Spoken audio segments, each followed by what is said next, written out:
दोस्तों, मैं आपको सुनाने जा रहा हूं अपनी मंडली की सदस्य अनु रॉय की लिखी कहानी तेरा मेरा साथ रहे। तमाम उम्र साथ चलने का वादा करके जब लोग बीच सफर में बिना एक दूसरे से अलविदा कहे अलग हो जाते हैं, वो दूर होकर भी जुदा कहाँ हो पाते हैं। उनकी बातें, यादें सब सांस की तरह आती जाती रहती हैं।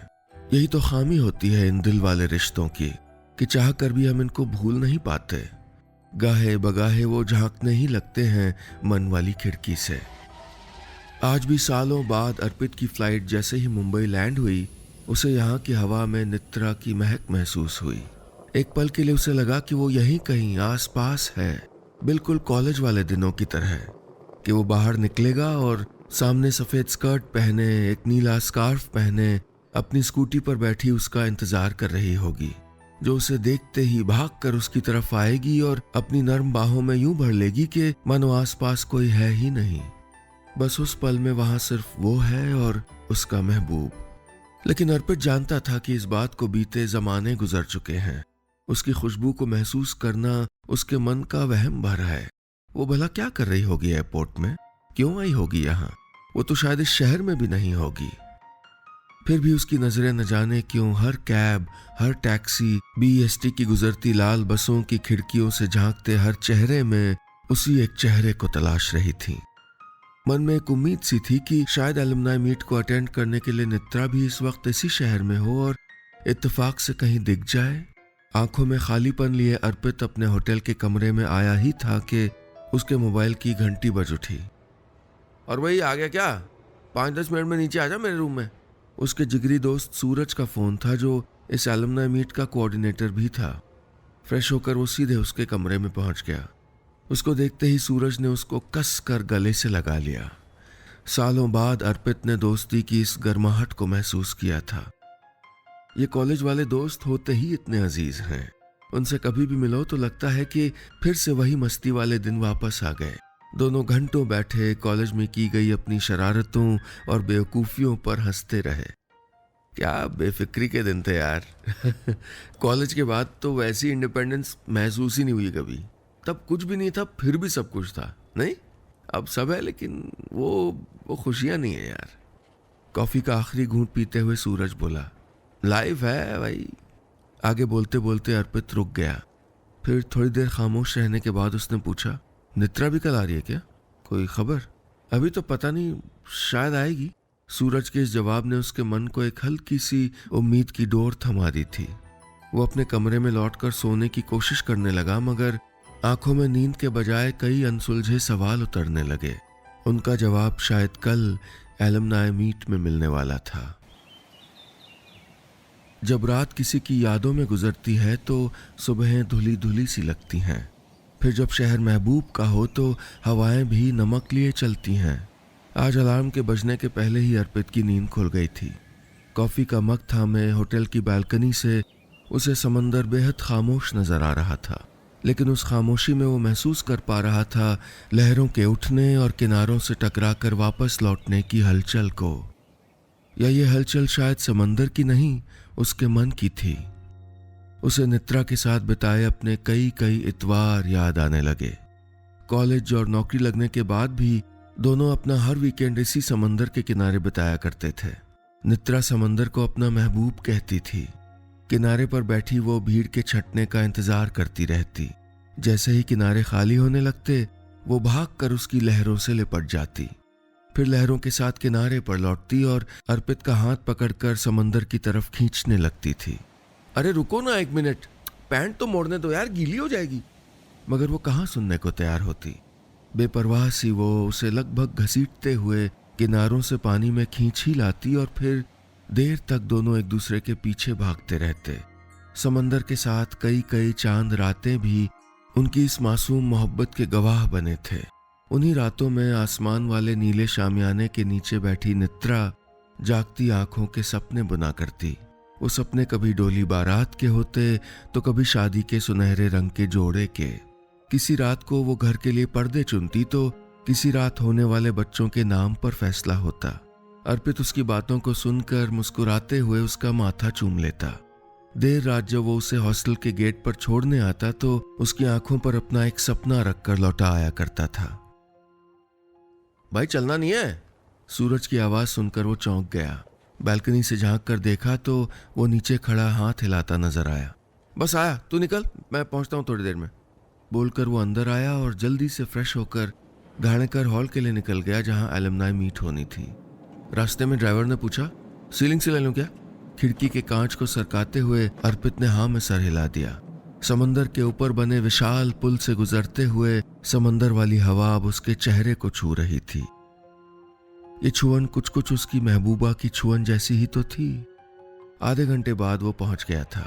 वहां घाणेकर हॉल में उसे कुछ जाने पहचाने और कई अनजाने चेहरे दिख रहे थे, लेकिन उस भीड़ में उसकी नजरें सिर्फ और सिर्फ नित्रा को तलाश रही थीं। तभी पीछे से कंधे पर हौले से चपत लगाते हुए किसी ने पूछा था, किसे ढूंढ रहे जनाब?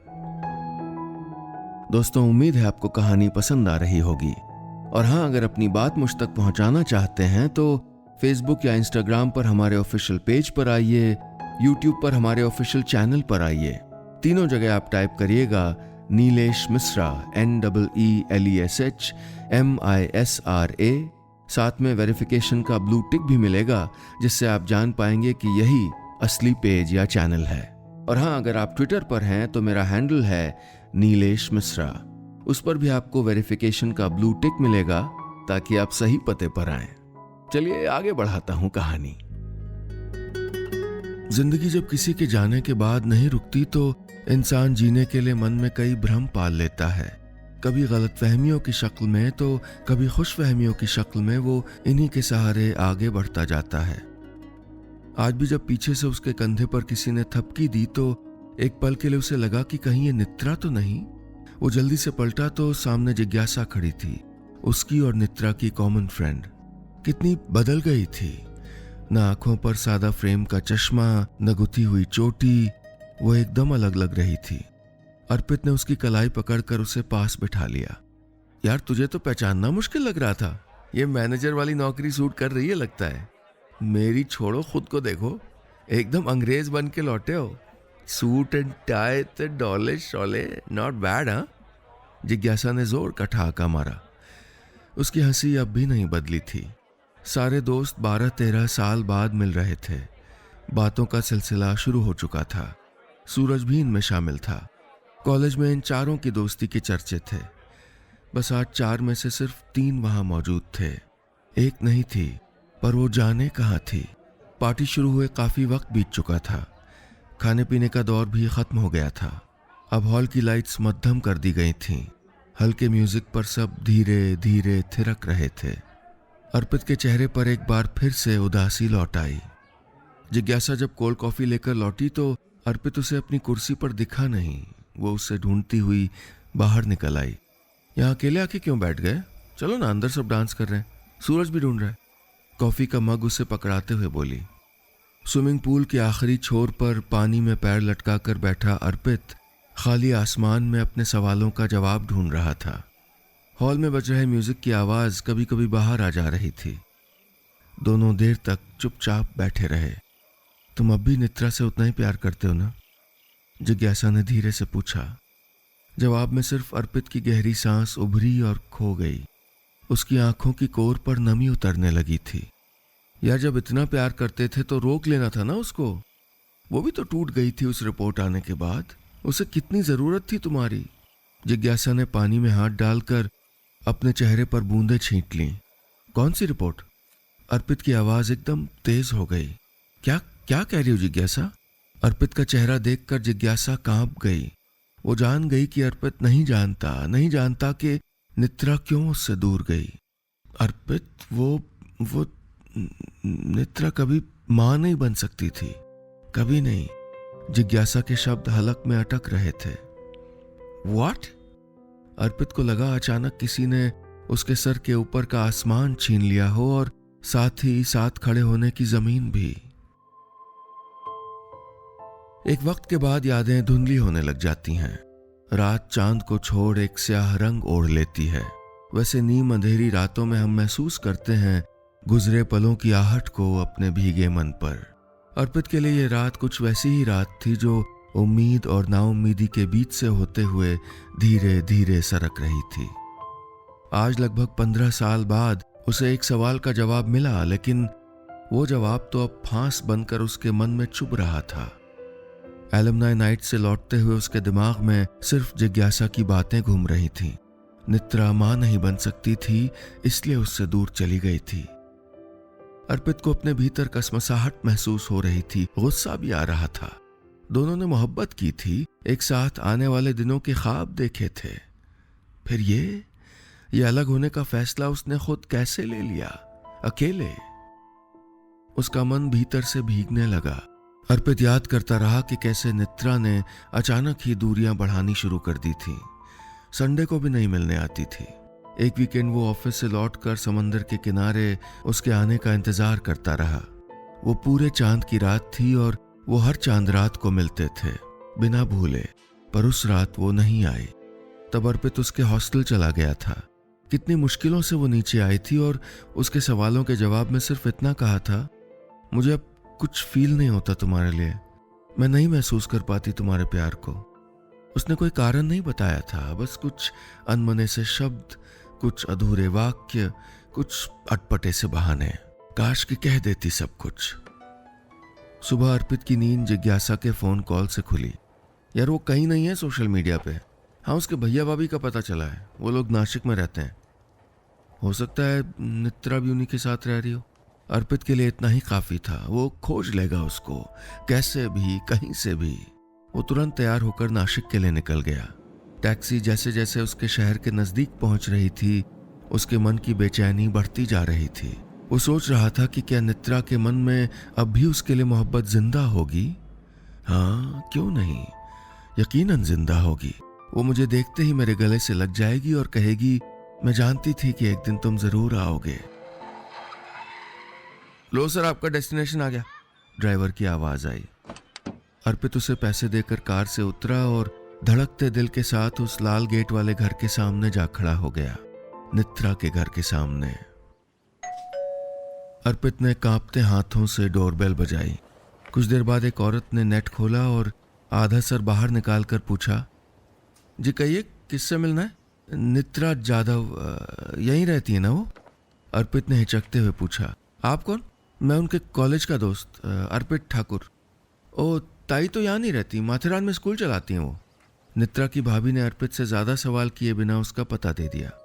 अर्पित के हाथ में नित्रा का पता लिखा हुआ कागज फड़फड़ा रहा था और वैसा ही हाल उसके मन का भी था।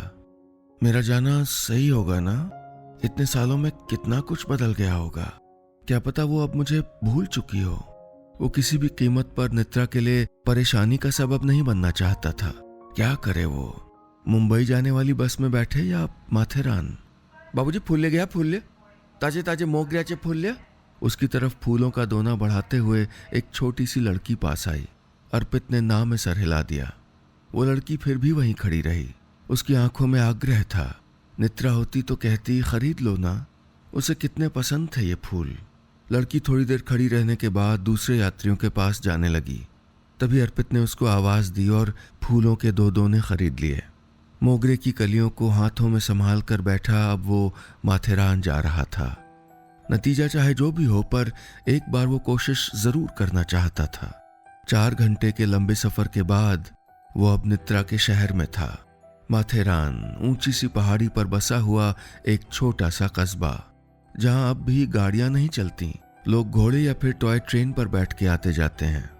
हर तरफ हरियाली, पहाड़ी की चोटियों से फूटते मौसमी झरने। नित्रा हमेशा से ही सही एक ऐसी ही जगह के सपने देखा करती थी। भीड़ भाड़ से अलग उसकी अपनी एक छोटी सी दुनिया, जिसमें सिर्फ अर्पित और उसके रहने भर की जगह हो। थोड़ी देर में ही अर्पित पता देखकर उसके स्कूल पहुंच गया। वो वहां सामने बनी एक छोटी सी चाय की टपरी पर बैठा उसके बाहर निकलने का इंतजार करने लगा।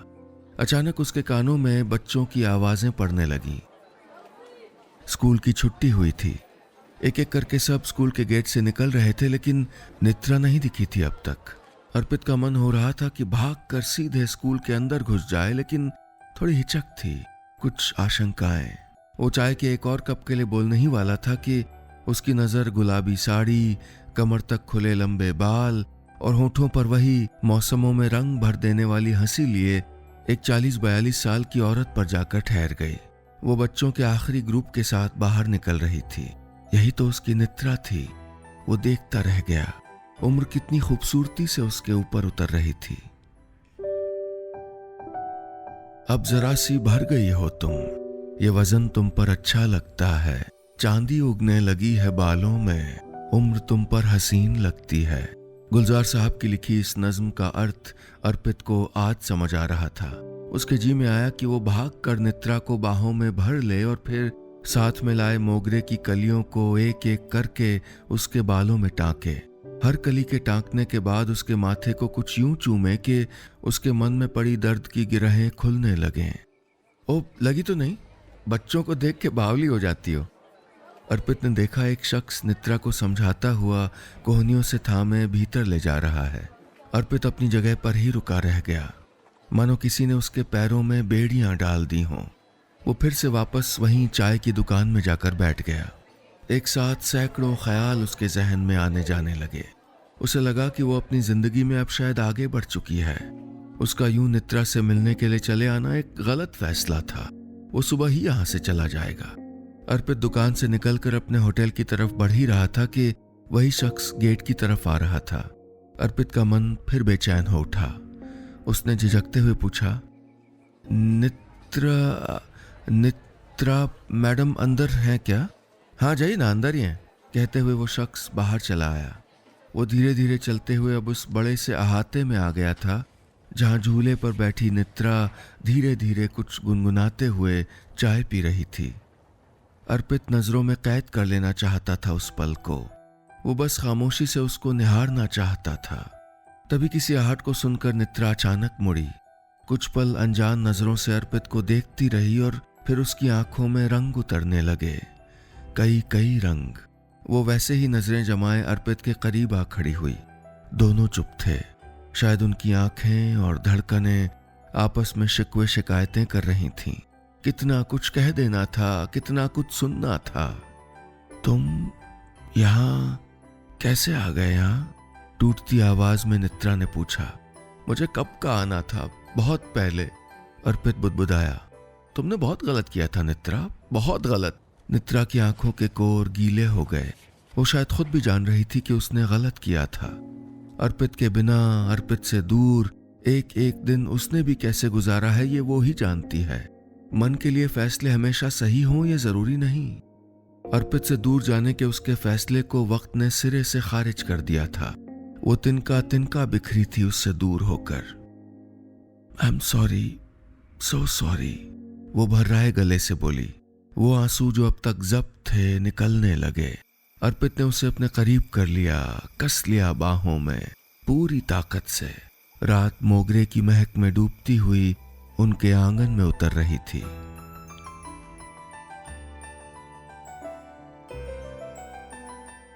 बस इतनी सी थी ये कहानी। और हमारे इस YouTube चैनल को सब्सक्राइब जरूर करिएगा। सब्सक्राइब का बटन दबाइए और एक घंटी का जो निशान दिख रहा है ना, उस पर जरूर क्लिक करिए ताकि जब भी मैं नई कहानी सुनाऊं आप तक ईमेल में तुरंत पहुंच जाए।